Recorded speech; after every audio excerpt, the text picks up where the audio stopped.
Hola, ¿qué tal? Buenos días. La charla que vamos a dar el día de hoy lleva por título Tamizaje de cáncer de mama en tiempos post-COVID-19. Colocamos dos paréntesis porque las autoras de esta charla no estamos seguras, después de mucho discutir, si realmente estamos en una época post-COVID. Le saluda con gusto la doctora Isabel Sollozo Dupont del Instituto Nacional de Cancerología. Bien, decidimos comenzar esta charla con las últimas noticias, son al día de hoy. En los principales diarios, por ejemplo, el Financiero, el título de la primera página era Neumococo y COVID, ¿quién debe ponerse la vacuna? Los Angeles Times, que dice México ponte las pilas, podrías reemplazar a China. Y el Financiero abre con una pregunta que dice sexta ola de COVID-19 en México. Estos 5 estados presentan el mayor repunte de casos. Esta laminilla la puse como ejemplo para darnos cuenta que efectivamente todavía sigue siendo primera plana el tema de COVID-19. Entonces, probablemente no estemos en una época post-COVID, sino continuemos con esta pandemia que tanto daño nos ha hecho, que sabemos de la deuda que ha dejado en América Latina y en otros países y que continúa. Recordando uno de los titulares de los diarios que presenté en la diapositiva pasada, que decía los 5 estados que presentan el mayor repunte de casos, voy a citar lo que escribían en el diario. Dice, el número de casos positivos de COVID-19 en México se multiplicó por 4 en las 5 semanas más recientes, al pasar de 3.223 casos a 13.722 entre el 1 de noviembre y el 6 de diciembre, fecha del reporte más reciente. Obviamente esto en el 2022. El mismo diario decía que los 5 estados que presentaban el mayor repunte de casos fueron Quintana Roo, Yucatán, Ciudad de México, Sonora y Chihuahua.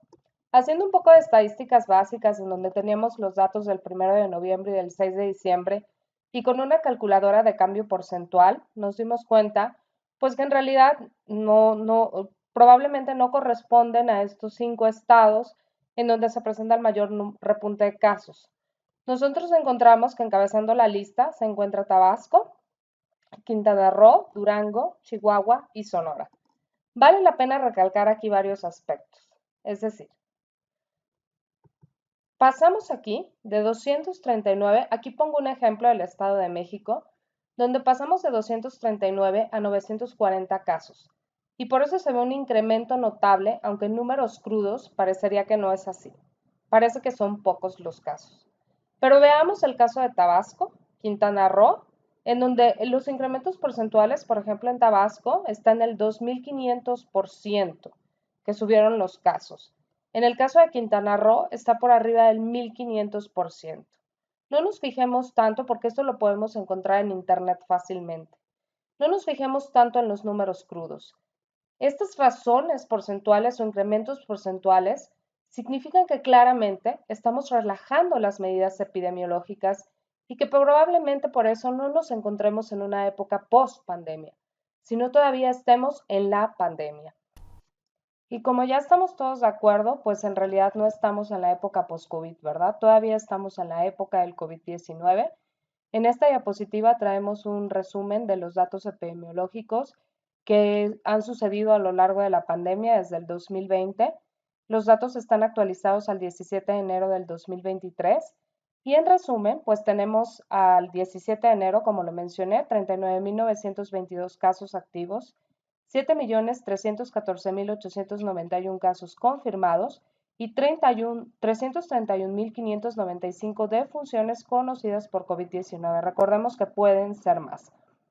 Entonces aquí los números ya no se ven tan chiquitos, ¿verdad? Como que ya se llena la numeralia y comenzamos nuevamente a preocuparnos del efecto que está teniendo, que tuvo, que está teniendo y que va a tener la pandemia sobre otras actividades, como es el tamizaje de cáncer de mama. En la siguiente diapositiva, perdón, presentamos los estados que encabezan la lista con el número de muertes. Estos son Ciudad de México, le sigue Jalisco, Veracruz, Puebla y Nuevo León. Esta información me parece importante presentarla, me parece de relevancia y dice que de acuerdo con la revista Nature, El rebrote de COVID-19 en México está siendo encabezada por 3 subvariantes. La primera es una subvariante de Omicron que todos conocemos, lleva por nombre genérico o común, no sé cómo llamarlo, perro del infierno. La segunda es otra subvariante que se llama XBB o la pesadilla, que es potencialmente más inmune que BQ.1 y su matriz BA.5 y podría tener una ventaja de crecimiento que podría aumentar la propagación del virus. Esto quiere decir que pues todavía no se ha terminado. Tienen ventajas inmunológicas, digamos. Y la que está sonando con mayor fuerza en los últimos tiempos, en los últimos días, es la variante BW.1 o Shilbaba, ojalá que lo esté pronunciando bien. También es una subvariante de la cepa Omicron que desciende del linaje BA.5.6.2, igual que la llamada subvariante perro del infierno. La palabra Shilbaba viene de la mitología maya y significa lugar oculto. Se refiere al mundo subterráneo, donde rigen las divinidades de las enfermedades y la muerte, lo que no nos alienta, ¿verdad? Mucho. Y una de sus características es que porta mutaciones de escape inmunitario, al igual que perro del infierno y que pesadilla. Entonces, esto es de suma importancia porque quiere decir que su propagación puede ser aún mayor de lo que esperamos, puede ser muy rápida, son altamente contagiosas. Aquí vamos a responder a la siguiente pregunta. La voy a abrir. ¿Qué es el riesgo de escape inmunológico mencionado por la OMS a propósito de las nuevas variables?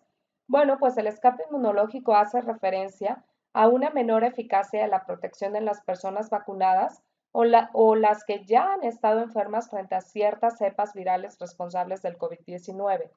Dichas personas, como todos sabemos, han desarrollado anticuerpos que les brindan inmunidad de varios meses, aparentemente de varios meses, y que bajará, desciende esa inmunidad con el tiempo.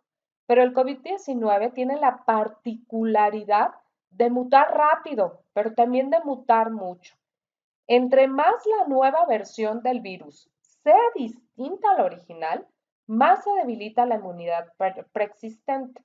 Y con esto yo quiero decir que ahora nos enfrentamos a un nuevo reto y que la mayor preocupación de la Organización Mundial de la Salud, porque así lo han expresado las autoridades de dicha instancia, así como autoridades de distintos países del mundo, es que ya no tenemos o no contamos con la protección inmunológica esperada debido a la gran capacidad de mutación del virus.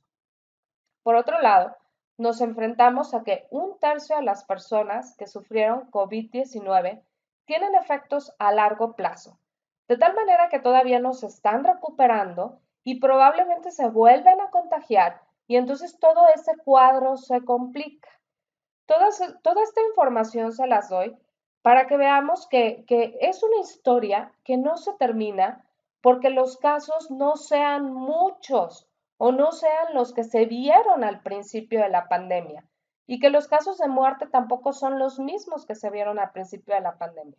Sin embargo, estamos teniendo otro tipo de efectos, estamos enfrentándonos a nuevos retos con el virus que no dejan de ser importantes y que tienen un impacto significativo en la vida de las personas, en el quehacer diario, incluso en el trabajo que desempeñamos. Bueno, pues ¿en qué ola nos encontramos? Yo creo que todo el mundo hemos oído hablar de esto en las noticias o en los diarios o lo hemos leído en algún lado. Nos encontramos en la sexta ola y lo más importante es aplanar la curva epidemiológica. ¿Pero a qué se refieren los epidemiólogos cuando dicen debemos aplanar la curva? En esta diapositiva presentamos una gráfica en donde se ve de manera hipotética el número de casos y la capacidad del sistema hospitalario. Cuando la capacidad del sistema hospitalario se ve rebasada por los casos de COVID-19, entonces se forma una ola. Y vean que esto quiere decir muchas cosas.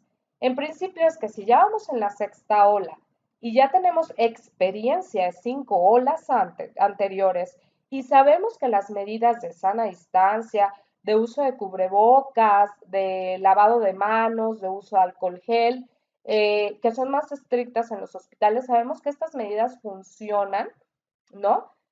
¿Por qué estas olas se han repetido tanto aquí en México? Esta es la primera pregunta que debemos contestar y la respuesta es muy sencilla. Hemos relajado las medidas. Ahora, esto nos ha llevado a rebasar la capacidad del sistema sanitario y por eso se presentan olas nuevas. Por eso la señorita dice, no te dejes llevar por el pánico, pero sé cuidadoso. Con esto nos invita a que no relajemos las medidas sanitarias. Repito, y es que si bien no se ven los casos que se presentaban al principio, tampoco se ven las muertes, que se ve el número de muertes que se presentaban al principio, pues ya es una cosa que deberíamos mantener como un constante y no presentar este tipo de andanadas de personas que se están contagiando, porque ya tenemos la experiencia. También debemos de cuidar nuestro sistema sanitario más allá del COVID, porque existen otras enfermedades con las que en el futuro inmediato vamos a tener una deuda, y no por culpa del COVID-19, sino por culpa de nosotros que, a pesar de la experiencia, hemos relajado las medidas epidemiológicas. Bueno, y ahora vamos a entrar ya de lleno al tema que nos concierne, que dice COVID-19 y cáncer de mama.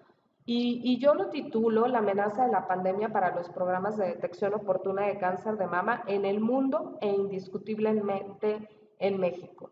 Aquí es importante recordar que hasta abril del 2020, las posiciones oficiales de la Organización Mundial de la Salud y de algunas sociedades médicas como el Colegio Americano de Radiología o la NSCN era priorizar el diagnóstico y el tratamiento de cáncer de mama y limitar las actividades de tamizaje, lo cual fue una decisión acertada que se sumó al pronunciamiento de la Secretaría de Salud de mantener las actividades hospitalarias esenciales.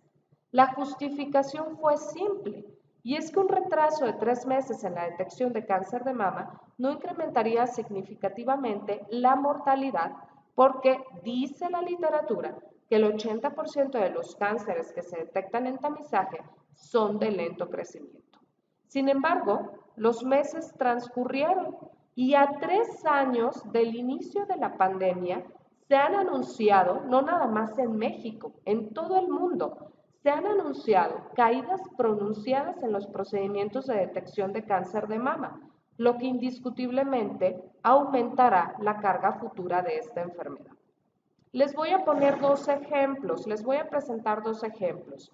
Uno de los estudios que describe este fenómeno es el de Fedegua y colaboradores, quienes identificaron una caída del 40% en el total de mastografías realizadas entre el 2019 y el 2020 en 32 centros comunitarios de atención a la salud en los Estados Unidos. Este suceso provocó que 432 mujeres perdieran la oportunidad de recibir un diagnóstico temprano. Un dato que sobresale en este estudio es que durante el primer periodo de confinamiento, recordar que este fue el 1 de febrero al 31 de mayo del 2020, solo se realizaron 194 mastografías en los 32 centros. No sabemos cuántas realizaron en total, pero sí sabemos, sí conocemos que para ellos esto representó un desplome del 80% durante 4 meses consecutivos. O sea, febrero, marzo, abril y mayo. Durante esos 4 meses tuvieron un desplome en estudios mastográficos que fue del 80% o más. En otro estudio realizado en un centro hospitalario de Massachusetts por Einstein y colaboradores, también se registró una caída significativa en el número de mastografías entre marzo y mayo del 2020, con respecto a los estudios realizados entre marzo y mayo del 2019.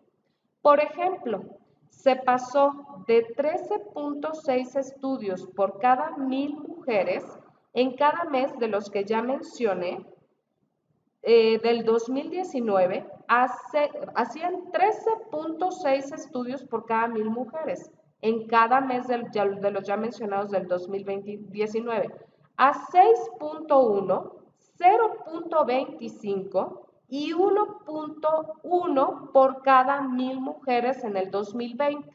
Repito los meses, en marzo, abril y mayo. respectivamente. Cabe señalar que, en concordancia con lo anterior, en varios países se ha calculado el impacto de la COVID-19 en el cribado mamario y, a pesar de que hay diferencias estadísticamente significativas en los resultados de todos estos modelos que se presentan en la siguiente tabla, pues es indiscutible que en el futuro habrá un exceso de mortalidad por cáncer de mama, así como un incremento de casos en estadios avanzados. Y eso que algunos de los ejemplos que les presenté, el de Fedewa y el de Epstein, solamente retrasaron o, digamos, disminuyeron su capacidad efectiva en 2 o 3 meses. Aquí en México nos llevamos un año, como lo voy a reportar en las siguientes diapositivas. Bien, les voy a leer el resumen de estos programas de tamizaje y el efecto estimado de su interrupción como consecuencia de la pandemia.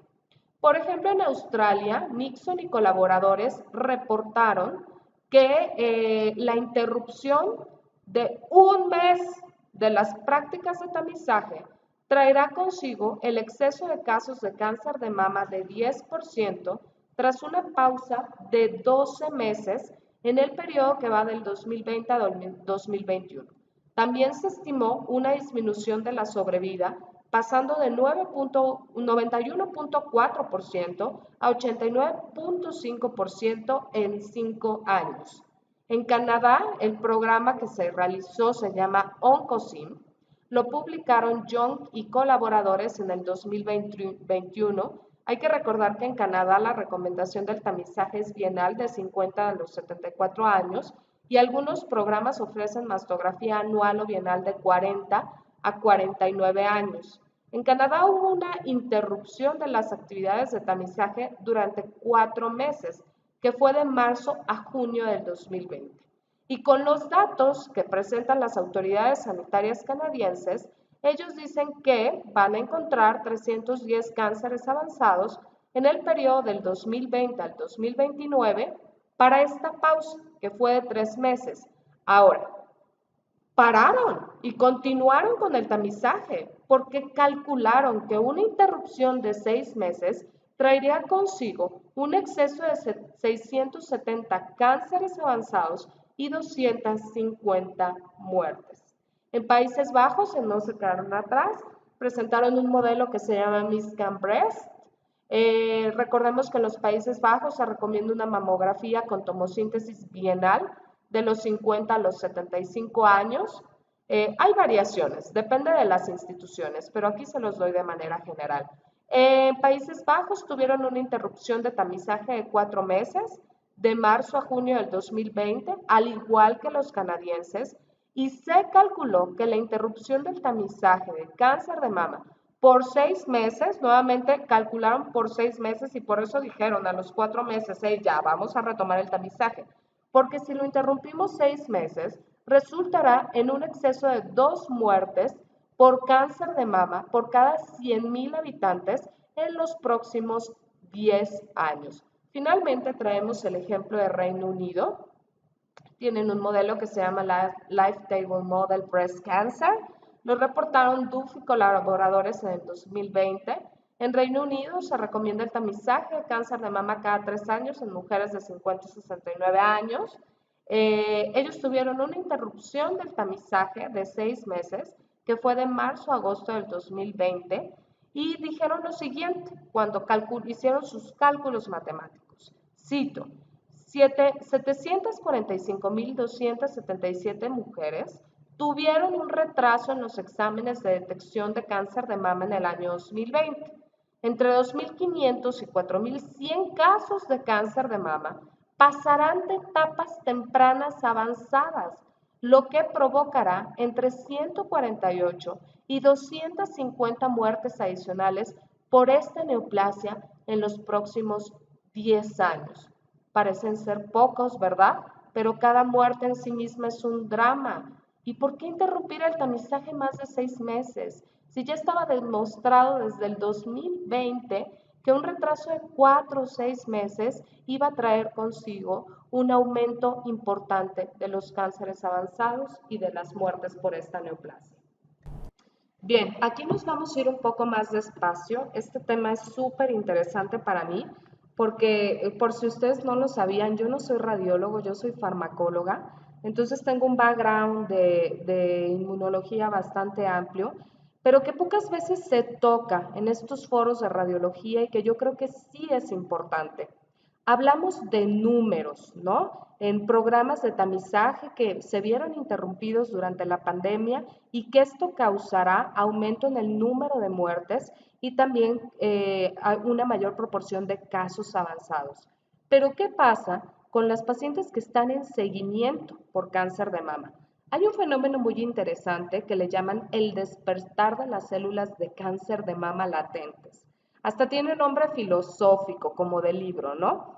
Este fenómeno se trata de que en la fase temprana, cuando se da la infección por SARS-CoV-2, aquí vemos a los virus de color verde, están entrando a las células epiteliales de los pulmones y entonces se activan todas las moléculas asociadas al daño tisular, lo cual le dice al sistema inmunológico, ay, te debes activar para defenderme, le dice a los monocitos, le dice a los macrófagos, a las células en T y a los neutrófilos. En la fase tardía, los DAMs sumados a las citoquinas proinflamatorias hacen que los monocitos activados, los macrófagos activados y los neutrófilos activados se aglomeren. Aquí, por ejemplo, vemos a los neutrófilos activados formando nets. Se ha dicho muchas veces en la literatura que estas redes de neutrófilos activados son las responsables de los procesos inflamatorios, el escape inmunitario y la trombosis. Bien, hasta aquí vamos con algunos efectos, pero ¿qué pasa con las células de cáncer de mama que se encuentran latentes, que son estas que tenemos en amarillo? Bueno, se cree, se dice, se ha estudiado, se ha reportado, incluso en el 2020, no es tan actual, que estas células latentes de cáncer de mama, sumadas a las citoquinas proinflamatorias, sumadas a los NET y a otras células activadas, provocan el despertar de las mismas. No hace falta ser experto en inmunología para darnos cuenta que el despertar de una célula de cáncer de mama latente va a provocar la recurrencia o la metástasis. Entonces, no nada más es a nivel de número de mujeres que no han sido tamizadas y que en el futuro inmediato van a presentar un cáncer en estadio avanzado, sino también aquellas que ya tuvieron cáncer y que están en seguimiento, que tras la infección por COVID-19 se encuentran en riesgo potencial de volver a presentar la enfermedad. Ya que vimos un poco de bioquímica y de epidemiología, pues ya ven que en la diapositiva donde les presento los modelos matemáticos que predicen el riesgo de aumentar el número de casos y muertes por cáncer de mama tras la suspensión de tamizaje por más o menos 6 meses, les decía que las recomendaciones de tamizaje no eran estrictas, pues varían entre las diferentes instituciones. Esta tabla me parece importante presentarla porque son las recomendaciones de algunas de las sociedades más importantes del mundo que dedican parte de su actividad al tamizaje con mastografía.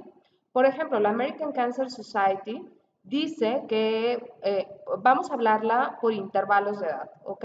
Dice que las mujeres entre 40 y 44 años comenzarán con la mastografía de tamizaje de manera opcional. La periodicidad recomendada es anual, pero tienen chance de hacerlo o de no hacerlo. No obstante, las mujeres entre 45 y 54 años se deberán, aquí ya es obligatorio, cuando vemos la palabra deberán, hablamos de obligatoriedad, deberán practicarse una mastografía de tamizaje de forma anual. Lo recomiendan a partir de los 45 años, fíjense. Y las mujeres de 55 y más dicen que el American Cancer Society dice que la periodicidad del tamizaje puede ser anual o bienal.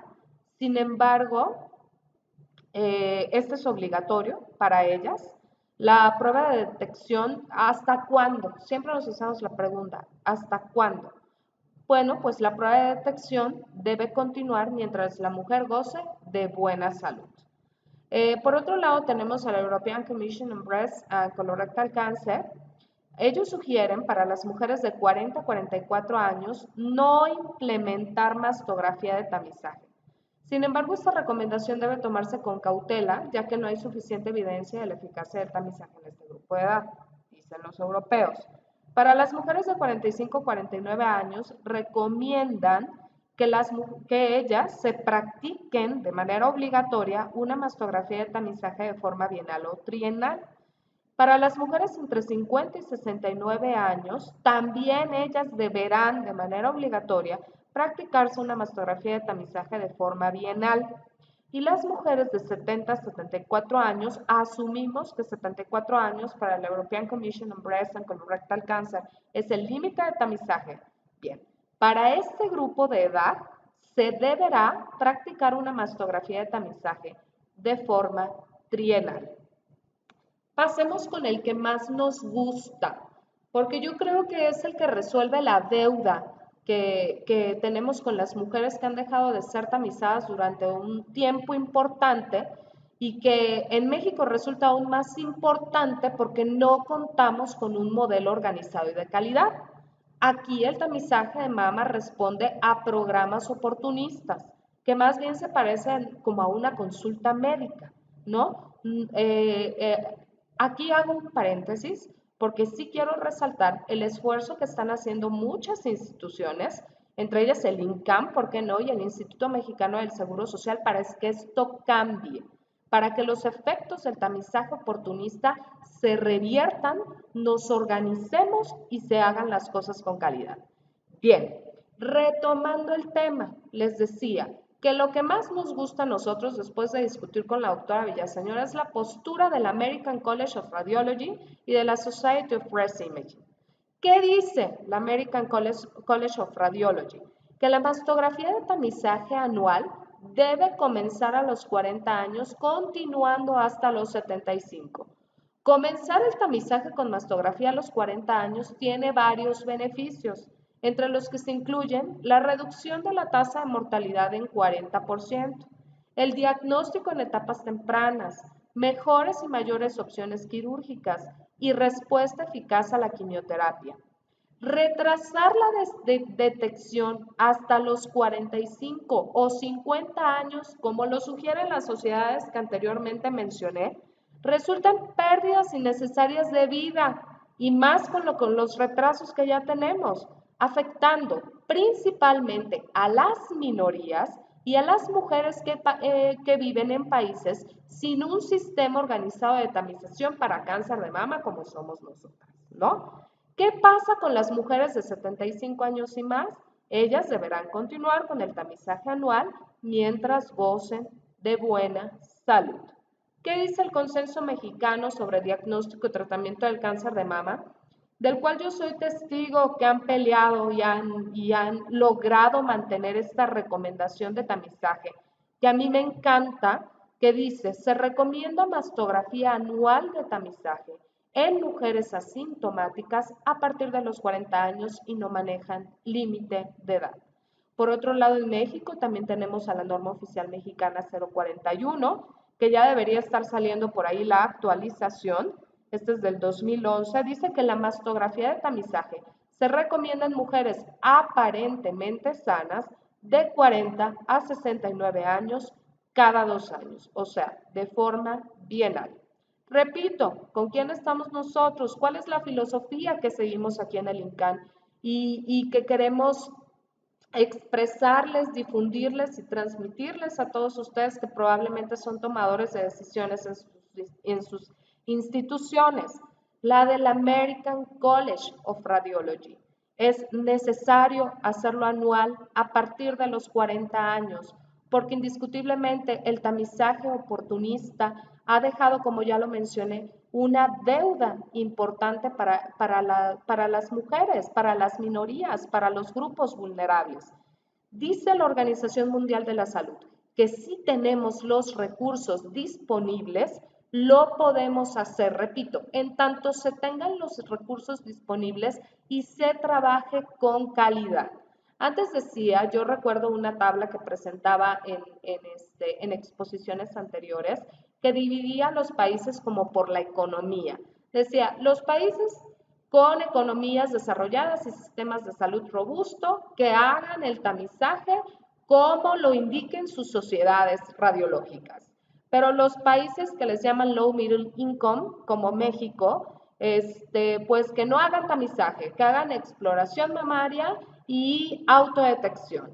Ahora no, ahora la posición de la Organización Mundial de la Salud dice, a pesar de que seas un país de ingresos medios a bajos, si tienes los recursos disponibles, personal altamente capacitado, equipo, haz tamizaje organizado, aplica sistemas de calidad dentro de tus programas de tamizaje y solamente así podrás revertir los efectos que no tan solo ha traído la COVID-19, sino los sistemas oportunistas de tamización para cáncer de mama.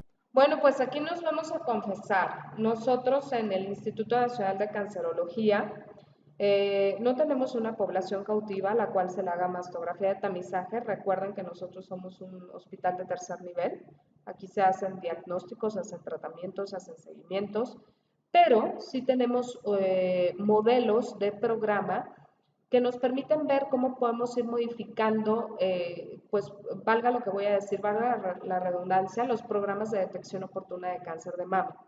Repito, en el 2020, tras la locura de la pandemia y viendo cómo iban creciendo los casos de COVID-19, viendo cómo iban creciendo las muertes, que el sistema de salud prácticamente se quedó sin personal, pues hubo una reducción importante del personal, cómo se complicaban las personas con comorbilidades, pues no tuvimos realmente un programa de tamizaje establecido.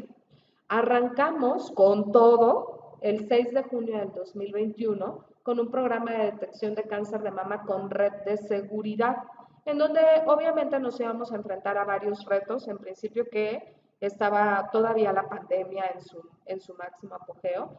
Sin embargo, pues para nosotros representó una oportunidad porque este programa considero es único en su tipo, por configurar una red de seguridad epidemiológica que tomó medidas sencillas y que yo creo que todos los podemos, o que algunos de ustedes también lo hicieron, también lo tomaron. Esto nosotros lo reportamos en la revista Salud Pública de México. Y una de las medidas tomadas es que las mastografías se realizaban en el turno vespertino, por ejemplo, cuando la actividad del departamento de radiodiagnóstico había disminuido. De esta manera se evitaba el contacto entre los pacientes del INCAN y las participantes de la campaña. También contamos con un sistema de citación vía web. Aquí nuestros expertos, con confirmación telefónica, nuestros expertos en cómputo enlazaban toda la información que metían las pacientes en la página web, la enlazaban a los mastógrafos, de tal manera que el técnico radiólogo no invertía tiempo en ingresar de forma manual los datos de la paciente. Esto indudablemente agilizó la toma de mastografías. Además, contamos con un sistema de teleconsulta que en su momento fue atendido por un médico general, lo que le permitió a las participantes anticipar sus dudas y prepararse para el estudio. Ok, otra estrategia incluyó la ejecución de todos los estudios para tener un diagnóstico por imagen en un día. Ustedes ya lo conocen, ultrasonido y proyecciones adicionales. Este modelo se llama modelo de un día o tamizaje de un día y una de sus ventajas es que evita que las participantes regresen, en este caso, a nuestro instituto o a otro centro que les brinde atención para completar su protocolo radiológico. En esta figura se detalla el flujo. Vean ustedes, aquí tenemos la página de citación y agendamiento. Se enlazaban los datos de la paciente al mastógrafo. La participante acudía a su cita. Las medidas de seguridad que estrictamente seguíamos sí o sí era el uso de cubrebocas, alcohol gel y les pedíamos a las pacientes que trajeran blusa abotonada para evitar el uso de gatos, ¿no? La contaminación a través de la ropa. Ahora, la participante no es la paciente, es la participante o la mujer pasada al mastógrafo para que le realizaran sus estudios. Dentro del mastógrafo, que es un cuarto, medimos los espacios y nos cercioramos de que tuvieran toda la gente que estaba metida ahí en ese cuarto sana distancia.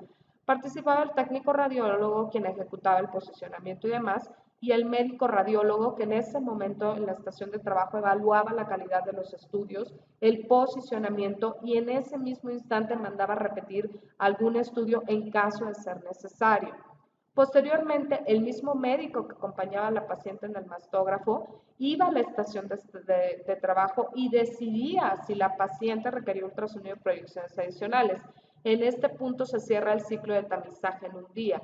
Si no requería, pues entonces los estudios eran enviados a la paciente a través del internet, de un correo electrónico, en 8 días naturales. Si no, pues la paciente pasaba el ultrasonido, pero por el mismo médico, evitando así contactos interpersonales que pudieran poner en riesgo o pudieran favorecer un posible contagio.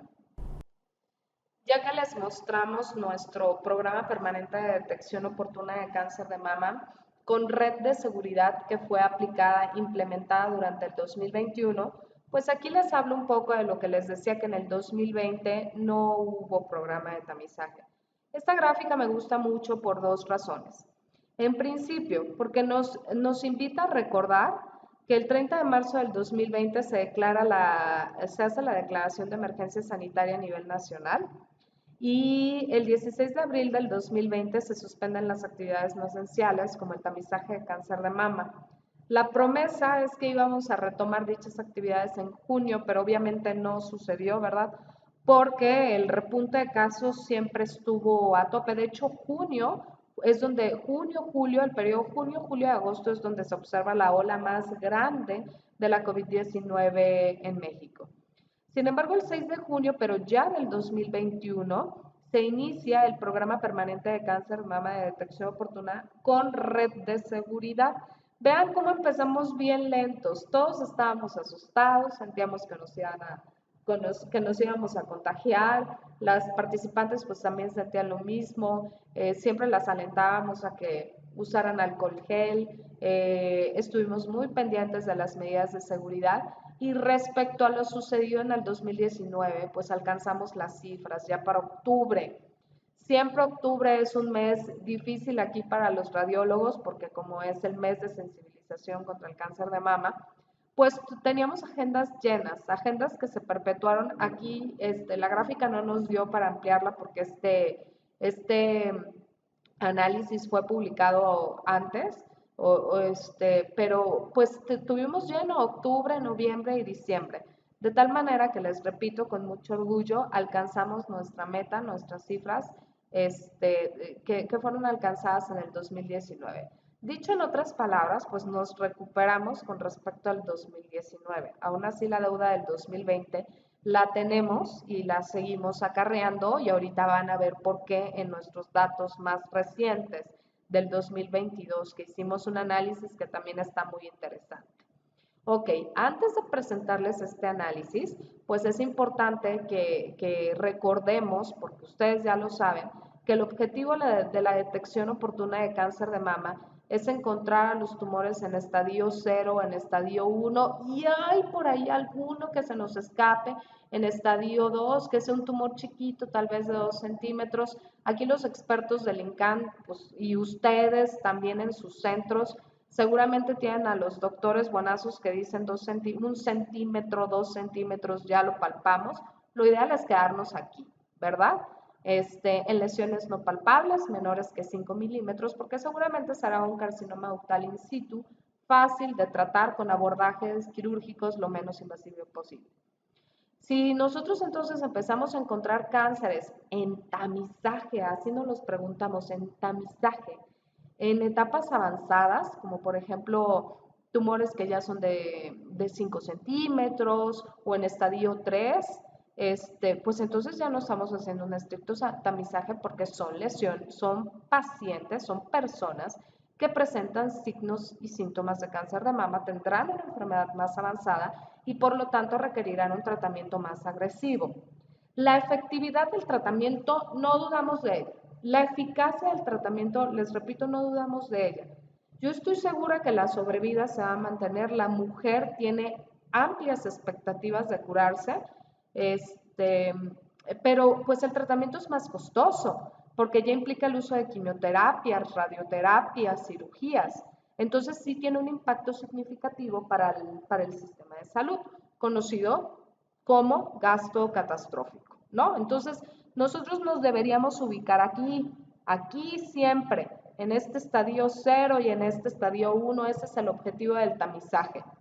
Sin embargo, pues aquí les quiero presentar una gráfica que es muy interesante, en donde demostramos las cifras con base en los BIRATs encontrados, de los tamizajes realizados, de los programas de tamizajes realizados en el Instituto Nacional de Cancerología en el 2019, 2020 no hubo, fue año de la pandemia, ya se los mostré en la gráfica anterior, 2021 y 2022. Cabe destacar dos cosas para entender de forma rápida, extraordinariamente rápida la gráfica. Siempre prevalecen los casos BIRATS 2 en un 80%, pero en el 2021 y en el 2022 tuvimos un reporte de casos que los radiólogos dijeron, estos son BIRATS 4 o BIRATS 5. Entonces, esto nos hizo suponer a nosotros que en estos años íbamos a encontrar más casos de cáncer, ¿no? Como dice la literatura, como dicen los modelos matemáticos, si tú suspendes el tamizaje por 6 meses o más, tendrás un repunte de casos de cáncer de mama.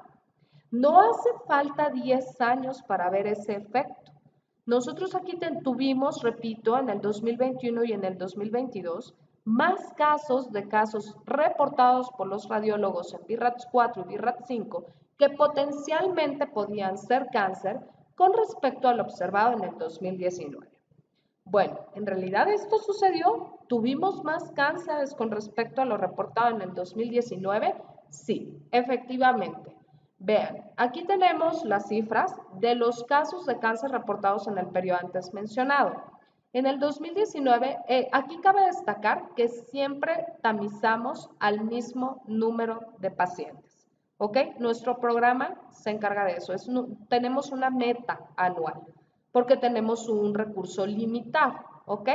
Y nuestro objetivo, como digo, no es hacer tamizaje en masa, ojalá algún día lo podamos hacer, me encantaría, sino más bien establecer tendencias que se puedan aplicar en la práctica pública para mejorar los sistemas de gestión del tamizaje. En el 2019, repito, encontramos 5 casos, en el 2021 encontramos 23 casos y en el 2022 se diagnosticaron a 14 mujeres. Pues claramente, ¿no? Aquí sí, encontramos muchos casos de cáncer de mama en el 2021, también ya lo reportamos en Salud Pública en México. Aquí disminuye un poco. Y vean ustedes, en el 2021, pues si nosotros hacemos la sumatoria de todos estos casos, pues en el 2021 encontramos el 55% de los casos reportados en el periodo del 2019 al 2022. A la pregunta, ¿hubo un repunte de casos? Posiblemente como consecuencia de los descuidos en el tamizaje de cáncer de mama sufridos en la pandemia, la respuesta es probablemente sí. Probablemente sí sea asociado a ello.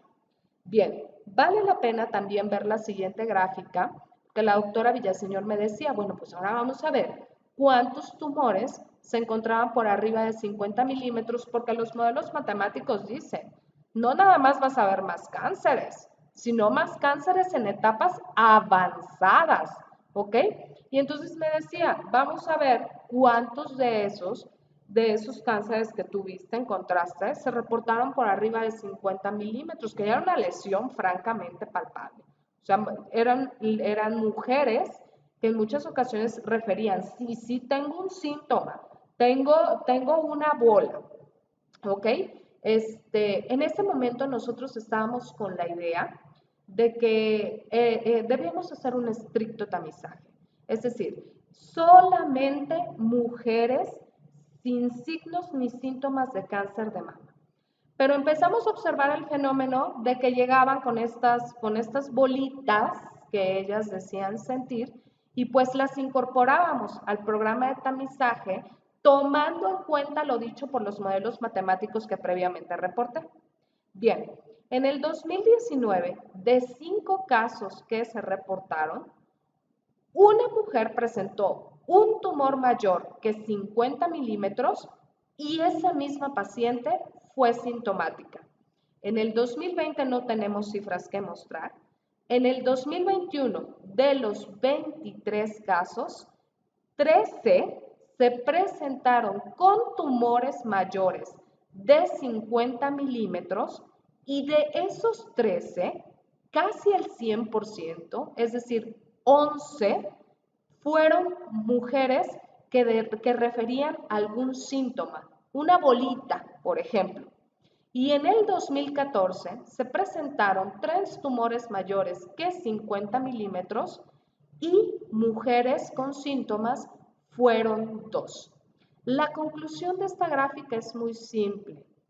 Tuvimos más cánceres en el 2021, año post-pandemia. Después de la suspensión de un año de nuestro programa de tamizaje, la respuesta es sí. Tuvimos más cánceres. ¿Tuvimos más cánceres en etapas avanzadas? La respuesta es sí. Tuvimos más cánceres en etapas avanzadas.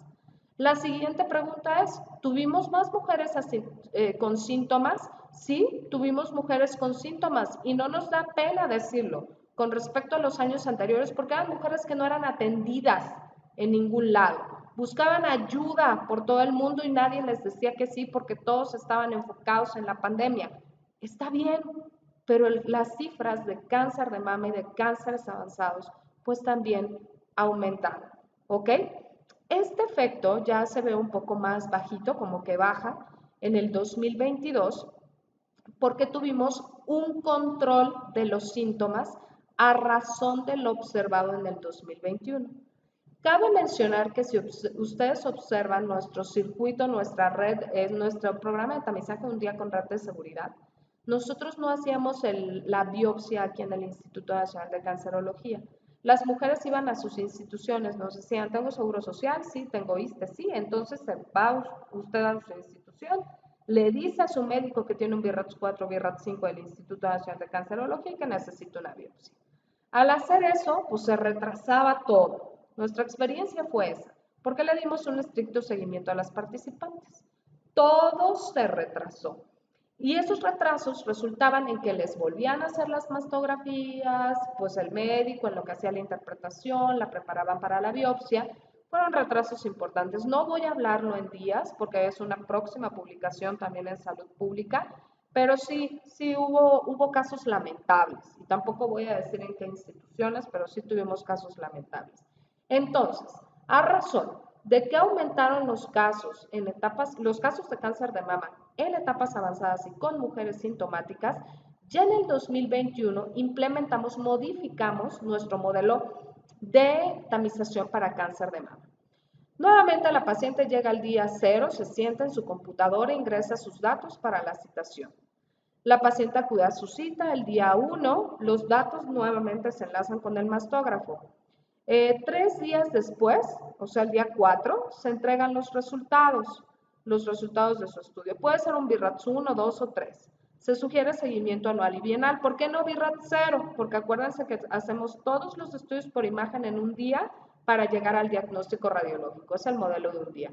¿Cómo es que crece nuestro protocolo? Bueno, tenemos resultados BIRATS 5 y prácticamente en ese momento le estamos dando una cita a la paciente para la toma de biopsia, BIRATS 4, BIRATS 5. La biopsia estrictamente sí o sí se hace en el día 9, a partir del día que la paciente agendó su cita en nuestra página web. Bueno, a más tardar 11 días después se le entrega el resultado de patología. Las pacientes, en nuestra experiencia con las pacientes que se quedan aquí en el INCAN es que 10 días después se da la apertura del expediente para la primera cita y una vez que se abre el expediente para la primera cita, 10 días después está ya en tratamiento quirúrgico usualmente, ¿no? Entonces tenemos un programa, un protocolo de tamizaje que abarca desde la cita hasta el tratamiento y esto se da en un periodo no mayor de 40 días. Les repito, por los retrasos que observamos cuando no se hacían las biopsias aquí en el Instituto Nacional de Cancerología en las mujeres que tenían derecho a biencia. No estamos acusando a nadie, pues tenían derecho a biencia, se tenían que ir a sus instituciones. ¿Ok? Ahora hacemos todas las biopsias y garantizamos que en 40 días, aquellas que deciden así tratarse en el INCAN, pues entonces ya en 40 días están iniciando su tratamiento. ¿Por qué hacemos todo esto con estricta vigilancia y estricto seguimiento? Bueno, pues lo vamos a ver en las conclusiones. Y es que la COVID-19 invariablemente ha aumentado los casos de mujeres sin... Ah, se me olvidó decirles que en el modelo pasado teníamos 4 días para mujeres sin síntomas y un día destinado a las pacientes con síntomas. ¿Ok? Yo creo que por eso en esta gráfica vemos este efecto en donde baja o cae el número de pacientes por cáncer en tamizaje. Eso es lo que se espera, sí, pero no es nuestra realidad. Hay más mujeres que tienen cáncer y que están dejando de ser atendidas porque los sistemas de tamización no se recuperan. Entonces, para disminuir esta brecha, en el 2024 vamos a proponer que lejos de tener solo un día para mujeres sintomáticas, claro, no que vengan con unos bolones, eso sí no. Tenemos un médico que las palpe, que nos dice más o menos cuántos centímetros mide la bolita o si tiene secreción serosanguinolenta por el pezón, es decir, que nos explica si es candidata a tamizaje o no, porque si no, pues nada más le vamos a retrasar el diagnóstico. Entonces, son síntomas cuidados, digamos. Bueno, para el 2023 vamos a aumentar a 2 días de síntomas y 3 días para mujeres asintomáticas, para ver si nuevamente vemos el efecto visto en el 2021, donde encontramos tantos cánceres de mama asociados al retraso que hubo durante el 2020, que fue el año de la pandemia. Ahora sí, como conclusión, indudablemente el COVID-19 ha aumentado los casos en mujeres sintomáticas y cánceres avanzados. Esto visto en el tamizaje. Esto indudablemente se convierte en una deuda porque los servicios se mantuvieron cerrados, trabajando a baja escala al menos durante un año. Eso es de lo que nos hemos enterado, ¿verdad? Tampoco yo lo puedo decir a ciencia cierta, tal vez otras instituciones trabajaron a lleno en el tamizaje durante ese año. No lo sé. Los presentes datos sugieren una mayor eficiencia en la realización de los programas de detección en mujeres a partir de los 40 años, alineándonos a lo que dice el Colegio Americano de Radiología, y es imprescindible echar a andar toda la maquinaria con la que cuenta el país para la detección oportuna de cáncer de mama, ajustar los modelos, tener gente capacitada, los equipos que estén subutilizados, utilizarlos, etcétera. ¿Para qué? No vamos a revertir lo que ya sucedió. Ese año que no se tamizó o que no se tamizó a la capacidad esperada, eso no se va a revertir. Se van a manifestar, repito, en casos avanzados, mayor número de muertes, etcétera. Pero sí por lo menos ir aplanando o mitigando ya no la curva del COVID-19, sino la curva epidemiológica del cáncer de mama. Con esto me despido. Muchas gracias por su atención. Aquí dejo mis datos de contacto por si alguno quiere comunicarse o le quedó alguna duda. Muchísimas gracias.